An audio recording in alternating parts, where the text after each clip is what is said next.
welcome to another week of Essentials as a tutor. So here is what I did for week 4 Essentials as a tutor. On the board, I had a joke / riddle of the day, seat work whenever they all come in to kind of just get the brain moving and going. So my riddle was, I am an odd number, take away one letter and I become even. What number am I? The answer is 7. S-E-V-E-N, you take away the S, you have E-V-E-N, you have the word even. So 7 take away S is even. Anyway, so I started our class after that. We went into our prayer for the day, and I had a student read aloud our scripture for the week. Sing aloud unto God our strength, Psalm 81:1a. And we dove right into grammar. So I did a really quick review of what is a noun, asking a student, noun names a person, place, thing, activity, or idea. What are some attributes? So if we're looking at the chart, what are the attributes of noun? We have common, proper, singular, plural, concrete, abstract, collective, and compound. Then I had a one of these poster, hanging up, and I had different titles up there. I had common, proper, compound, collective, abstract, plural, concrete. And I gave each student a little strip of paper that had a noun on it. And another parent went around and helped me to give a piece of tape to each kiddo, and they were to take that and hang it up on the board or on the poster paper where they believe that noun went. So for instance, common noun had dog, cat, city, school. A proper noun would be a name, like an actual city name or state name, Texas, United States of America. Compound, like mailbox, bird bath. Collective noun being flock, gaggle. Abstract, liberty, anger, freedom. And then plural, we have mountains, dogs, cats, so that S. And then concrete being water and apple. So just a little review of the chart and what they learned about nouns. We had a new chart that we were going into this week, which was chart F, pronouns. So again, attending to it, looking at it, what do you see? What can you name? Tell me the definition that's at the top. What is a pronoun? What pronoun replaces a noun in order to avoid repetition? And then how is it similar to a noun? How are they different? I had a sentence that I read aloud that made a lot of the repetition, and they really giggled at this. So having a student's name plugged in there from your class. So I'll just use my name. I'll say Lauren is holding a picture that Lauren drew of Lauren's mom and Lauren's dad, and then Lauren gave the picture to Lauren's mom and Lauren's dad. So a lot of repetition there. So then how do we flip that and make it into where we don't have as much repetition? So we're going to use a pronoun. Lauren is holding a picture that she drew of her mom and dad, and then she gave the picture to them. So replacing a lot of those Laurens with she and her, them.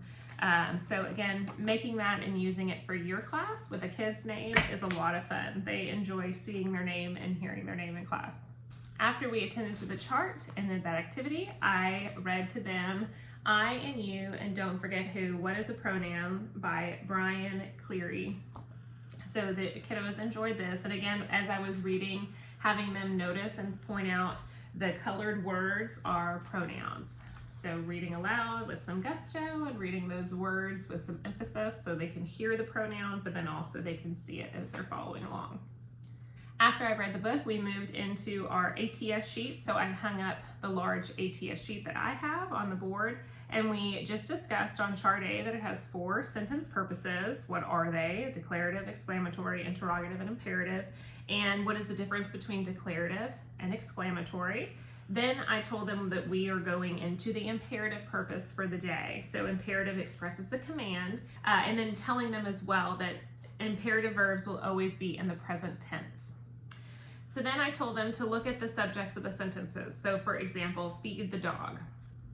So who is the subject in the declarative? Well, it's the person's mom or dad giving that chore to the child, right? So if I am looking at my child and I say, feed the dog, I'm looking at him and I'm telling him his chore and what he needs to do. So that would be an implied you. So there is no stated or visual subject, so the subject is an imperative sentence is always implied you. So then we started doing that, as well as introducing task 4. So we started the ATS sheet already, but they have only practiced doing steps 1, 2, and 3. So now we introduce step 4, which is diagramming. So drawing out on the board that the subject goes on the left and the predicate goes on the right, and how you will notice on your chart A, mention this to the kiddos too, and the parents, that the line here is how the line looks when you're sentence diagramming. So this straight line with the line through it, the next one, you're gonna have the line through, but then the line stops. And this is all the way through down. This is how your sentence diagramming looks. So point that out to the families, the parents, and the kiddos as well. So for this, we are still just doing imperative, implied you. So we practice that with the word laugh. So we just go through it step by step, just like how the parents are going to be doing it at home with their kiddos. Check the mechanics. Notice the independent clause is laugh, but it becomes you laugh because it's an imperative, and implied you, and then diagramming that out. So we then tried it again. This time we did it with the word, or with the sentence, fight Beowulf.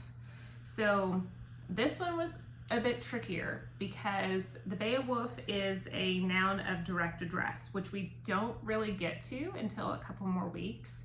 But this planted a nice little nugget for the kids to kind of wrestle with and think about, and how is this, what does this mean? So when we're talking about fight, comma, Beowulf, period, you are Beowulf. So it's the noun of direct address. It's like you're talking to Beowulf and you're telling him, fight Beowulf. So, or like going back to the chores with the kiddos and saying, clean out the dishwasher, Lauren. So you're looking at the person and saying their name while you're kind of looking at them and giving them a command. So that's how we kind of took this and discussed it as well, and also diagramming it. So this is still an implied you, so it becomes you in parentheses, fight, comma, Beowulf. So the you is a subject pronoun, fight is the verb intransitive, and Beowulf is the noun of direct address. And then when we put that on the sentence diagram, we have you, fight, and then Beowulf kind of hangs over the top of you. We did one more after that. We did freely love. This was one that was very similar to what they're going to see at home for the week 5 sentence sentence 5 for week 4 sentence for the ATS, which says freely forgive. So I wanted to give them a little heads up that this was coming, where we have this adverb to describe how you're loving, you're freely loving, and how that's going to hang below it to describe our verb. So it was a lot of new information, a lot of new sentence diagramming for the one day. But again, our job as a tutor is to front load, to help parents see how we can expand on this at home and teach this at home, and to also answer some of their questions that they have in class as well. So this was a good way to kind of hit all the things that they need to know, but then also what's coming up in the week at home as their sentence diagramming. Math this week, I read aloud the math map cover, attending to that, reading it aloud, and the caption for it, and then we went into number knockout. So for this week, I had each table pair had an N2K board between them with a different colored pencil or pen or marker or whatever, but as long as they had 2 different colors, and they were competing against each other. So as a class, we rolled 3 dice, say the number is 2, 4, and 5. Wrote 2, 4, 5 on the board and said go. And so between the pairs, they were trying to come up with their own solutions and then marking them off on the N2K board.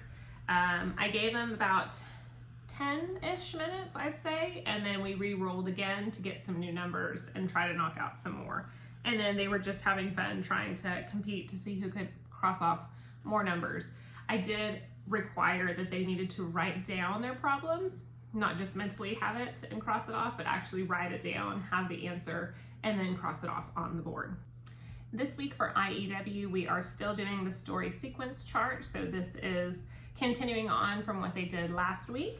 And so I did a very quick review, just asking questions. What does the story sequence chart look like? what goes in the first paragraph, the second paragraph, the third paragraph, who are the characters, what is the setting, like what does all that mean, what is the climax of a story, what is the resolution of a story. So just a little quick refresh on that. And then we did a kind of fun no news hangman vocabulary review. So what I did was I would draw enough lines to make the definition, or the word of the definition. So for instance, spew would be the answer. So I had, a line for SPEW, and I told them the answer, or the definition. I said to force out in a large amount. I called on a student and they gave me the letter S. And so then I would write S on where it's supposed to go. If they gave me an incorrect letter, then I would start drawing the little stick figure guy.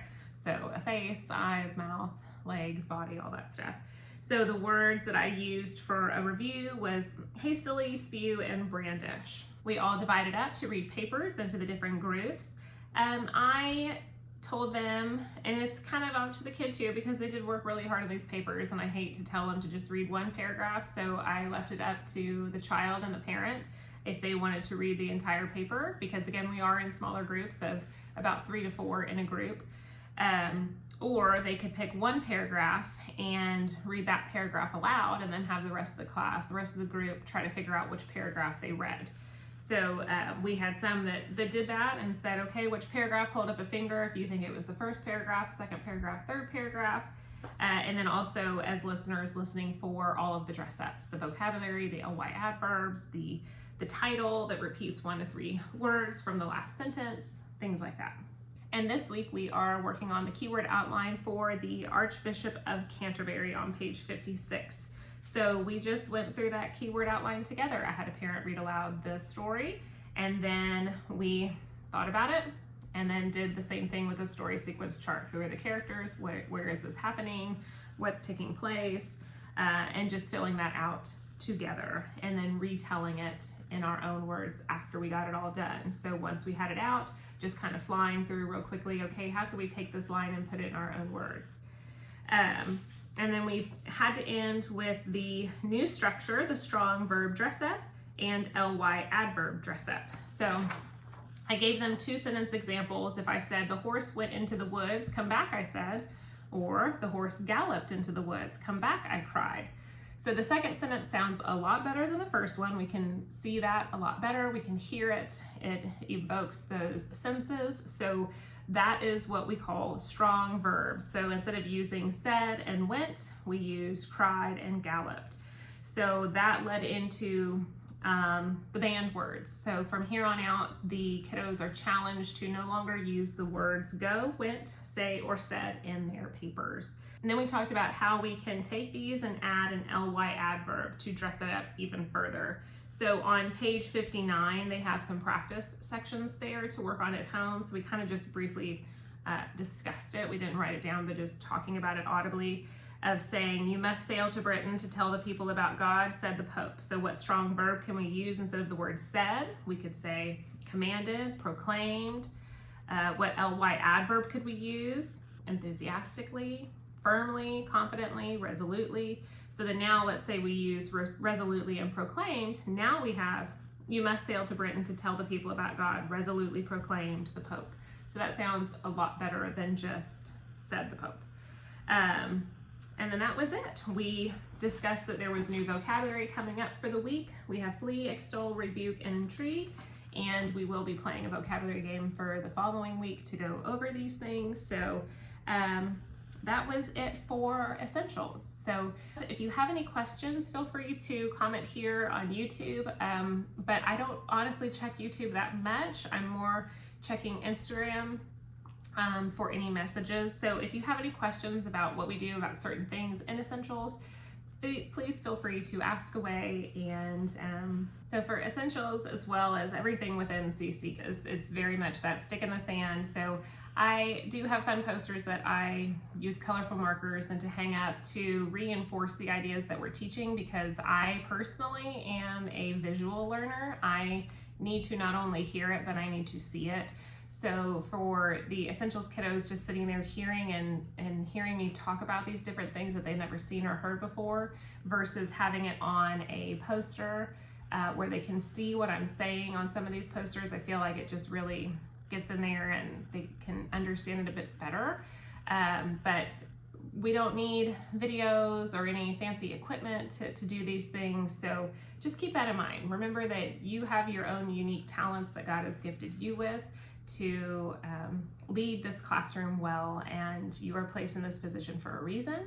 So just remember that, and remember that ultimately God is the one in charge. He's sovereign over all, and He's in control of all. So we make our plans and we give it to the Lord, and that's all we can do. So just loving our community well, loving the kiddos well, and the parents, and doing whatever we can to make learning fun and enjoyable, and that's all we can do. Point everybody to God. So anyway, I hope that's an encouragement to you too. Any questions you have, feel free to ask away, and I'll see you here next week. Bye.